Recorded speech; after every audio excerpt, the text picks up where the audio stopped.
it up again because the wind blew it over.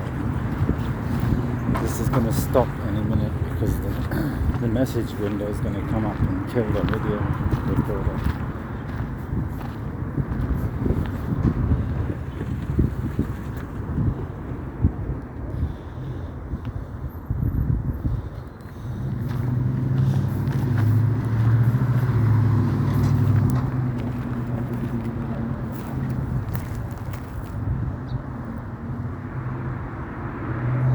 There's a version of the intermediate value theorem which I had an idea. Oh, I shouldn't talk about it because I haven't thought about it before. I had an idea it might be constructively provable. It's to do with if you've got a surface, undulating surface, and four points like table legs. Trying to get in here.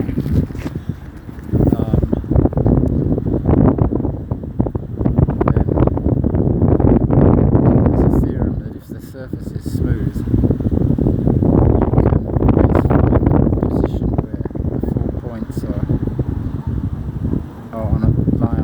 the 4 legs of the table lie on a plane, lie on the intersection of a plane through that surface.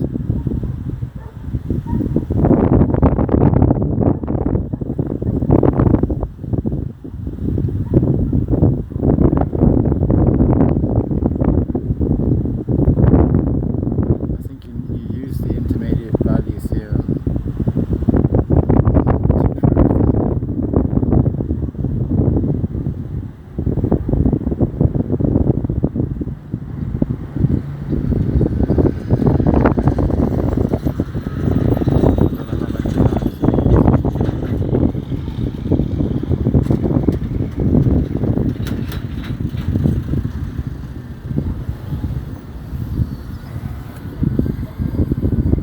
Today I was thinking,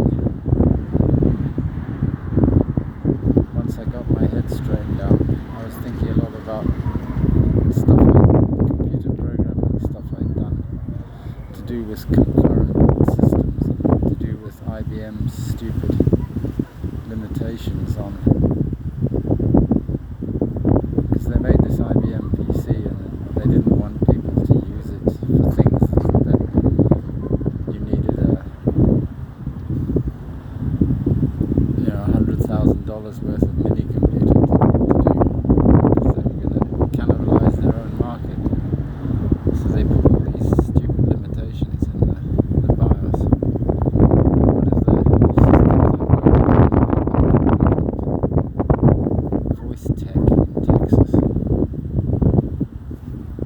And they built these boxes which were designed for telephone applications. They were designed for speech telephone, interactive telephone systems where you phoned up a number and put in some data and played various audio. It could be music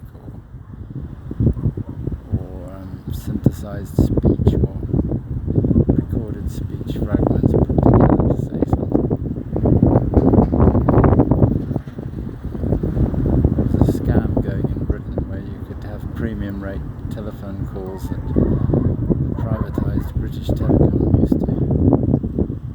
used to charge on the line, so that people could go to their office, and when they were bored they could phone up one of these premium rate phone numbers and put bets on horses or play the stock market or do all sorts of crap like this, and their employer would pay for it on their phone bill.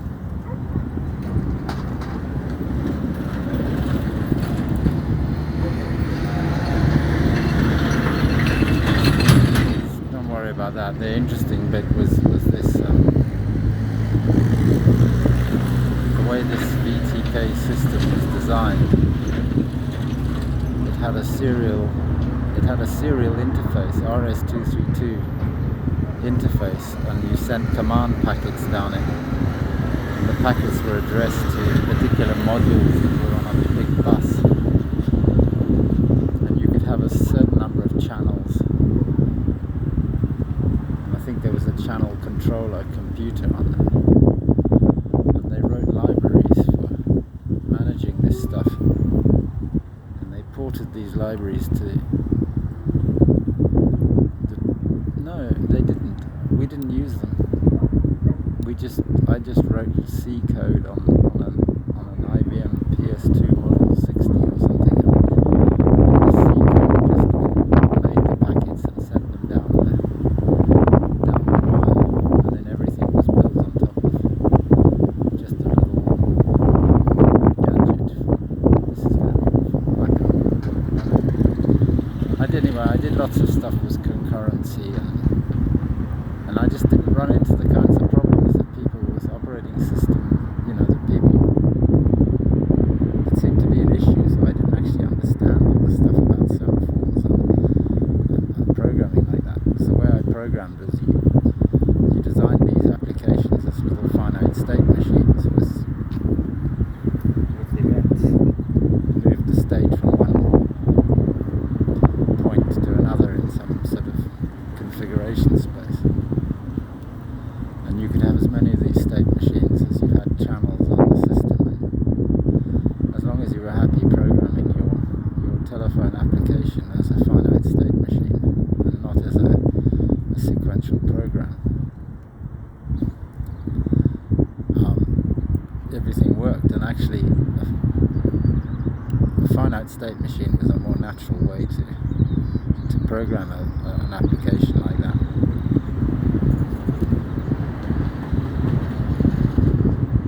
I did that at British Telecom before I started working for IBM.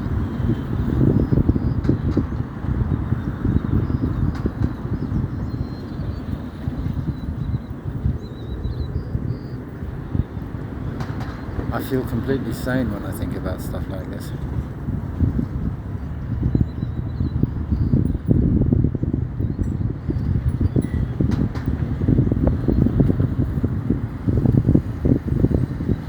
When I think about mass psychology in the face of psychic communication and witchcraft, I do not feel sane.